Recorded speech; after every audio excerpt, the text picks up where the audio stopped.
Ça fait plusieurs mois qu'on entend parler des smart contracts, et sauf si tu vis dans une grotte, t'as forcément toi aussi déjà croisé ce terme. Pourtant, bien que le terme se popularise, il est encore difficile pour beaucoup de personnes de comprendre concrètement ce qu'est un smart contract.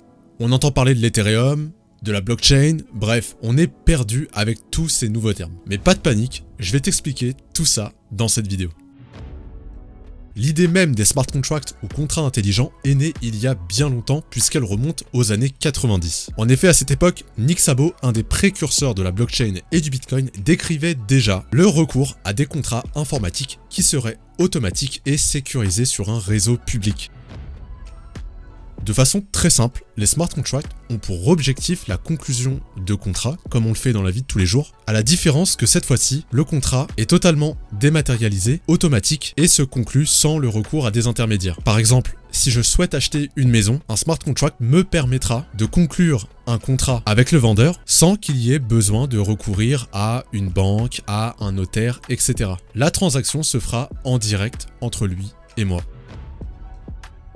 Pour comprendre les smart contracts, il est nécessaire de comprendre d'abord le rapport entre smart contracts et blockchain. Si tu ne sais pas ce qu'est la blockchain, je te renvoie vers ma vidéo intitulée « C'est quoi la blockchain ?», où j'explique simplement le but et le fonctionnement de la blockchain.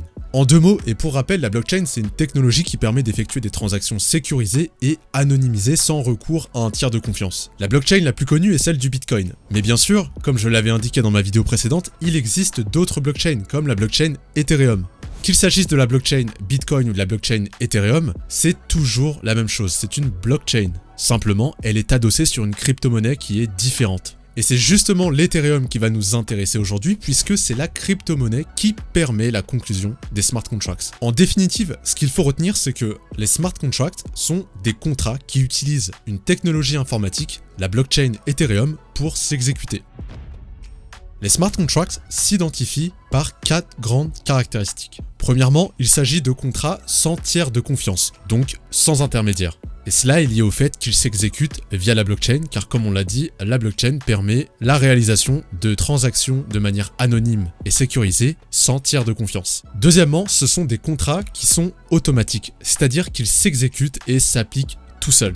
Et cela est lié au fait que ce sont des contrats dématérialisés régis par un protocole informatique. Troisièmement, ce sont des contrats immuables, c'est-à-dire que ce sont des contrats qui sont impossibles à modifier. Une fois que les parties se sont mis d'accord sur les termes du contrat, il est impossible de revenir dessus. Et c'est d'ailleurs ce qui fait toute sa sécurité. Enfin, il s'agit d'un contrat public, donc il est visible par tous, et cela est aussi lié au fait qu'il s'exécute sur la blockchain, car pour rappel, la blockchain est une énorme base de données publique et accessible à tous.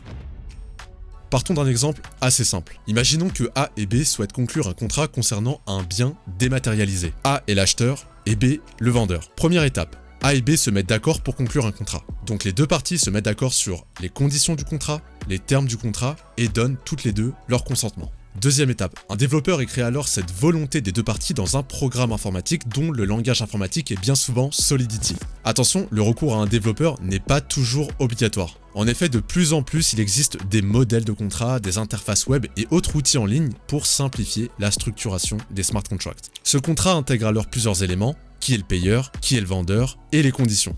Troisième étape, le smart contract est intégré à la blockchain et prend alors la forme d'une transaction entre A et B. Simplement, A va envoyer l'argent qu'il doit à B et cette somme va d'abord être mise en séquestre directement sur l'adresse du smart contract. Donc la somme ne va pas arriver tout de suite à B. Quatrième étape, alors là, deux scénarios sont possibles. Premier scénario, les conditions du contrat ne sont pas réunies. Dans ce cas, l'argent est restitué à A, B conserve son bien et le contrat prend fin. Deuxième scénario, les conditions sont réunies. Dans ce cas, le smart contract qui a mis les sommes en séquestre envoie l'argent de A vers B et s'assure que B a bien cédé à A ce qu'il lui devait. Dans ce cas, le contrat est alors conclu, il est effectif et la transaction devient alors visible par tous sur la blockchain. Encore une fois, la blockchain étant une base de données qui est anonyme, on ne connaîtra ni l'identité de A ni l'identité de B. Tout ce qu'on saura, c'est la nature de la transaction et son montant. Encore une fois, si tu veux en savoir plus sur la blockchain, je te renvoie à ma vidéo qui s'intitule « C'est quoi la blockchain ?» Les smart contracts ont plusieurs limites, mais pour ne pas trop s'étaler, je vais parler que de 3 grandes limites. La première limite est liée à la transaction qui fait l'objet du smart contract. Dans l'exemple que j'ai mentionné juste avant, j'ai pris l'exemple d'un contrat entre A et B qui concernait un bien dématérialisé. Mais du coup, comment ça se passe si B ne vend pas un bien dématérialisé, mais vend par exemple à A sa maison? Une maison, c'est physique. On ne peut donc pas l'intégrer dans la blockchain, donc comment le smart contract peut être sûr que B a bien cédé sa maison à A au moment où A a payé la somme à B? Dans ce cas, il va falloir faire appel à un tiers de confiance, qu'on appelle un oracle. Mince, nous qui souhaitions utiliser la blockchain pour justement ne pas avoir recours à un tiers de confiance, voilà qu'on en a encore besoin. Mais l'oracle n'est pas n'importe quel tiers de confiance. C'est un tiers de confiance qui aura été nommément cité par le smart contract et qui devra intégrer dans la blockchain, et donc dans le smart contract, l'information selon laquelle la maison de B a bien été mise à disposition de A, de sorte que lorsque A paye, ils deviennent automatiquement propriétaires de la maison de B.